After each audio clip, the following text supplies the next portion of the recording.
Morning, piggies! It's a usual case of utter destruction this morning. We have hay just everywhere. And the rest of the cage, not looking too bad, is it, Kelly? This end is a bit poopy, but we'll soon sort that out. So various jobs for me today. As well as the cage, I have this entire room to sort out. It's looking a bit of a tip, let's just put it that way. So some serious cleaning and sorting out to do in here. We'll also have a bit of an update on Phoebe Bum, because if you've seen my Instagram stories, then you'll know that she had a little bit of a scary episode the other day, which absolutely terrified me, and I thought I was going to lose her, but she does seem to be feeling much better now, so I'll explain what happened with that.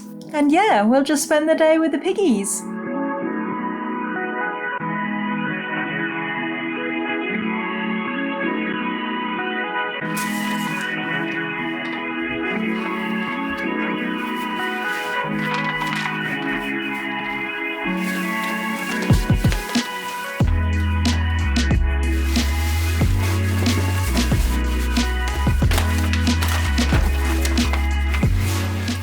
So this is the hay that we get from the farm, a local farm near us, and I got a new bale just before I went away on holiday. It's this year's cut, and it's meadow hay, so it's not like super green or anything, but my god, oh, it smells so lovely. Shall we have some of this? Yeah.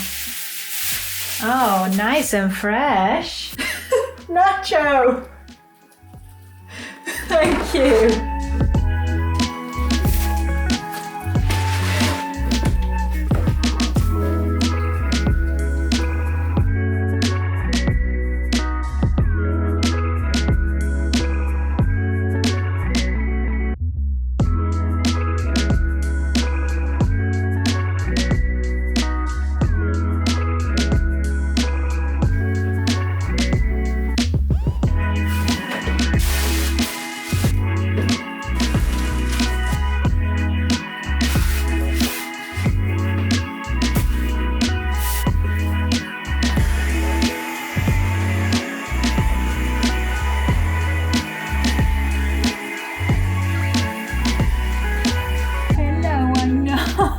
So I don't know about you, but I really like to put on a podcast or a YouTube video whilst I'm doing my cleaning. And I was just watching the latest video by Austin at the pig room, and he was talking about preparations for leaving his animals for the first time in like 5 years, and what he'd been doing to make it easier for his dad who was coming in and looking after them. And I thought it was really interesting, and he had some like really good advice on there about doing things like portioning pellets, vegetables, and also rearranging the cages and making it so that they were easier to clean out for whoever is coming in and pig sitting. And having just been away myself, I thought it would be useful to share what we did. So I went with friends to northern Spain for 5 nights. Marcus, my partner who lives here with me and the piggies, he stayed here and he was on piggy care duty. So he sort of knows how to look after the guinea pigs, but I still wrote him out like a full-on list with suggested times and everything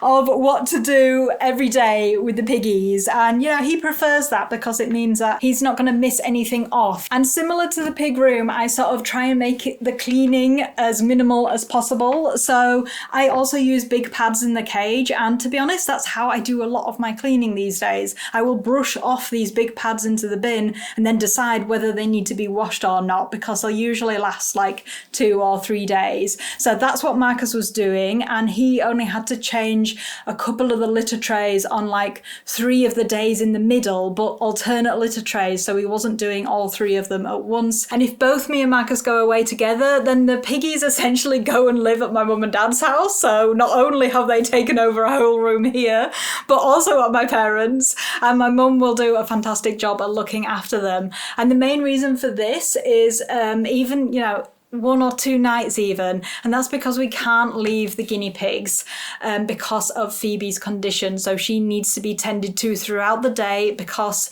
if you know Phoebe, then you know that she can't empty her bladder on her own. It's a long story, but that's just the way things are for her, and she copes very well, but she does need help throughout the day. So for us, we can't have someone just come in and do the chores all in one go. And it can be like that, you know, if you have pets and you love them dearly, and if one of them needs special care like that, then you have to make arrangements and, you know, really think about, if you're going away on holiday, how is that gonna look? And, you know, you really want to make it as easy and simple for someone coming in as possible. And also, if there is medication or something special that needs doing, spend time with that person beforehand, make sure they're really clear on what it is.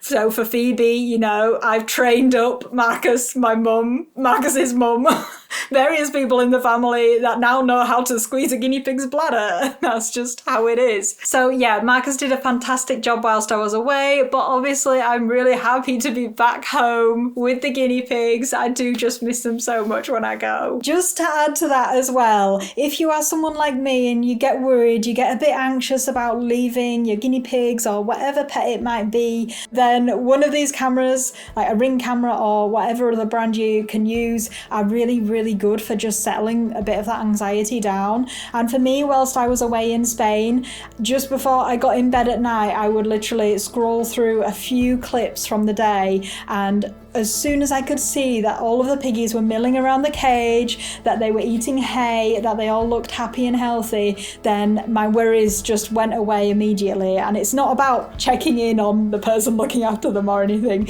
It's literally just being able to see that they're all okay. Also really useful to have just at home, like when you're not away, because you can monitor piggies if they get ill, or maybe you're bonding guinea pigs and you can check up on how they're doing overnight or whilst you're out at work. I literally don't know why I hoovered. Like, I'm gonna need to do it again straight after this.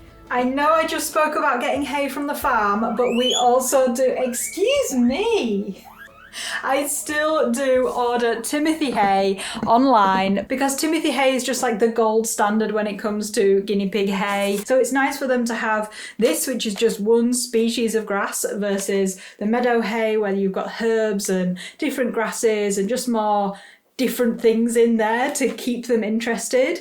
But this is the Timothy hay that we order, and I just thought I would show this because this is the hay box hay, and this is what it looks like when you order a compressed bale versus hand packed. It's sort of like more chopped up. However, I've been experimenting with this because it does say on the website that it keeps it fresher for longer, and I also think that it contains more of the like leafy stuff, and that's what the guinea pigs go for. So I'm just going to create a gigantic mess and top up our hay bins with this.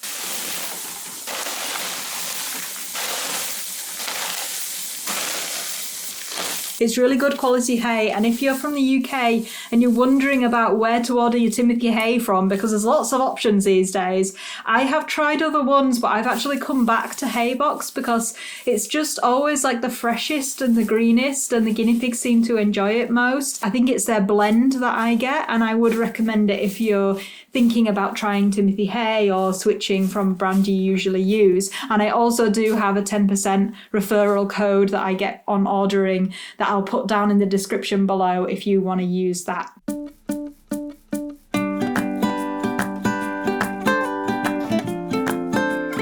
Shall we sprinkle some of this in then? Yummy!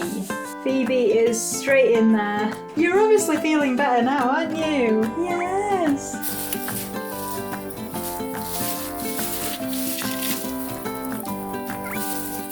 Quick update on Nacho and his hair situation as we're here, and Penelope was just lurking about, looking suspicious, like I might actually catch her doing it. So I posted a short last weekend about how I'm experiencing barbering for the first time with guinea pigs, and it's Nacho, bless him, getting his hair eaten, which is barbering, by Penelope. And I've done a bit of research on it. There's no sort of clear reasons, or there can be various reasons why it happens, which is a bit frustrating because I don't want it to carry on to the point where Nacho starts looking like a short-haired guinea pig. Down the sides here, it's really short. She never does it on camera, honestly, she just knows. Part of me is starting to suspect that with Penelope, it could be something to do with a dominance ranking thing. She's obviously below Nacho in the ranking. She is such a dominant, bossy pig, but she's not satisfied with being quite low down in the hierarchy. So I kind of think it could be something to do with that. I've seen her try it on Minnie just a couple of times, but Minnie will not tolerate having her hair touched at all, as I know. We'll get on to how the clippers went in a bit, by the way. But yeah, I think that's what the barbering could be about for Penelope. I'm especially disappointed in the fact that Nacho has really short hair here, just around his head. And I know why. It's because he sits there and lets her nibble at it. Because it feels good, doesn't it, buddy? Yeah? But look, it's so short. This should be really long and hanging down. He's just like, can you stop talking and just continue tickling me? Are you hungry? Yes, come on then. There we go. Whoa. Bowls, always bowls. You guys are just so adorable. And look at Phoebe there in the middle. So I'm going to move on to the update on Phoebe whilst they're all munching on their pellets. So it was a couple of days ago. She was totally fine in the morning. When I'm emptying her bladder, there's poos, Around lunchtime, I noticed that there wasn't any poos. The next time, there was no poos either. And then I was watching where she was stood and sat in the cage and there were no poos there. And I was like, I started massaging her tummy a bit, thinking, let's get some poos coming, please. And there were just nothing. So I started to get a little bit worried. Phoebe does occasionally suffer with a bit of bloat and digestive problems. She is just kind of prone to it. It could be related to potential nerve damage that she's got in her abdomen, which could be related to the bladder thing, but that's kind of speculation. So it seemed to be something like that, except we haven't experienced it where she does actually go a bit lethargic and go off her food. And also I could sort of smell there was this bad poopy smell, which kind of concerned me because I recognise that smell from when other pigs I've had have gone into bloat and stasis. I did have some gut motility medication that we've got on a long-term prescription from the vet. I went ahead and gave her a dose of that, but she still was not happy. And when I gave them the pellets that day, she wasn't interested. So that was confirmation for me that something was not quite right there. And I carried on trying to, massage her tummy. I've got a massager for her, which I've shown on the channel before. It's one of these back massager things with the different balls on it. Now, because there was no poos, I did worry about a possible blockage, because then massaging is not advised because you can encourage a build-up behind the blockage, and really you're looking at emergency surgery or something if there is a blockage. But it's more likely to be bloat or gut stasis in guinea pigs. And I could tell that Phoebe was still passing gas. So I carried on with the massaging. She was quite lethargic. I was getting worried. I was getting to the point where, do I need to call the emergency vet here? And at that moment, and it had been about 12 hours of no poops at this stage, she pooped. And I was honestly so relieved. And trust me, it was not a normal poop. It was very clumpy, very big, loads of poo stuck together sort of thing. And then after that first kind of misshapen poop came out, there were loads and loads of good ones hiding behind that, waiting for their moment. And I could tell Phoebe instantly was feeling better, whether it was the gut medication that kicked in, or perhaps it was, I did give her some critical care not long before she pooped. And that might have helped to just push through, because she wasn't eating enough on her own to keep her digestive system running at the speed it should be. So I boosted that by giving her some critical care. This is this is the Oxbow. You can see it's out of date, but I think it mostly refers to the vitamin C in there. Fortunately, wanted to eat this, so that was a relief. She had about 10 to 15 mil of it, and then it was about an hour later that she pooped. So vital things to have in your first aid kit. Critical care, definitely. Also, some sort of massager. Had she needed the vets, then I would have 100% taken her. I was just very, very relieved when it was obvious that she was feeling better. But there she is, tucking into her pellets. Are you gonna let Callie have some? Apparently not. Callie, there's like a bunch of them. Oh, this is just mean. Yeah, there we go.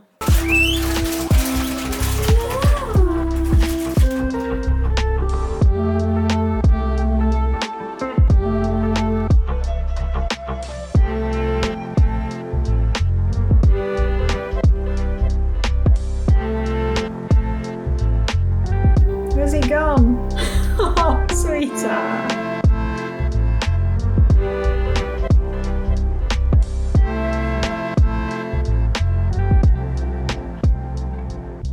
Wow, your little feet are so warm.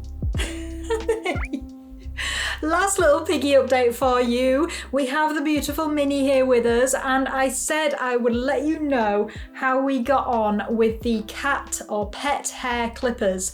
I tried these on Minnie. I didn't film it because I was in a bit of a rush before I went on holiday. I'll put in some footage of her trim at the back. Her cut is a bit choppy because of my inexperience and lack of practice, basically. So I think I can improve on that. I did end up taking the guard off the clippers because I could get to more hair that way, and obviously some of the hair was a little bit matted and stuff. It had gotten wet and dried, and the clippers weren't dealing with it when the guard was on there, so I did take it off. But then obviously there was a few sections where it just took all the hair off. She has some very shaved bits around her bottom, bless her. But I don't know why I don't see this recommended more, because 100%, especially for a piggy who hates scissors like Minnie, it was so much easier using the clippers and so much faster as well. So if you've got a long-haired pig that doesn't like having their hair cut with scissors, then definitely give it a go. I think these were like £13 or something, and there was different heads and stuff that came with them. I ended up using the widest one, and I just got them off Amazon. So I will put these into my UK Amazon storefront, and I will also find a similar product that looks like it's an equivalent one for my US storefront. Amazon storefront links are always down below. Go and check them out for everything I recommend for piggies. And yeah, that's Minnie. Just before I go as well, I wanted to say a big thank you for all of your lovely comments and feedback on my last video, where I kind of said that I wasn't sure what I wanted to do on the channel, and I had an idea, but I wanted to know what you guys enjoyed most. And it was so interesting to read your comments, and it makes sense. It's sort of obvious, but you know, a lot of you said, the vast majority said that you enjoy watching the long form content, and even some of you, you know, saying like 10 minutes is not long form to you. You want like 15, at least 20, half an hour. And people like to watch it on their TV, you know, they like to watch it with their guinea pigs and other people in the household and stuff, which is really, really awesome, and sort of like reassured me that, yeah, like I'm here to educate and, you know, help people with their guinea pig hair, but it doesn't mean that every single video has to be like super planned to the max, edited within an inch of its life. You know, it doesn't mean that I can't just be me and be natural on camera. I can vlog, and I can still talk about things that I know about, things I've experienced with my guinea pigs. I can still educate that way. So we're gonna kind of go forward with a bit of a mix, and there are gonna be some longer vlog type videos for those people who do like to sit down and have a chunky old video to dig your teeth into, because I do enjoy that. You know, I watch like long videos when, like I said earlier, when I'm doing the cleaning and stuff. It's nice to have something to listen to, even if you're not necessarily watching it. So thank you so much for all that feedback. I'm definitely taking it all on board. I hope you enjoyed this video. If you have requests for like deep dives on certain topics, just let me know as well. I mean, I have a list about a mile long of video topics I want to cover, but I can always add to that. So yeah, hope you enjoyed seeing the piggies today, guys, and I will see you very soon. Bye bye.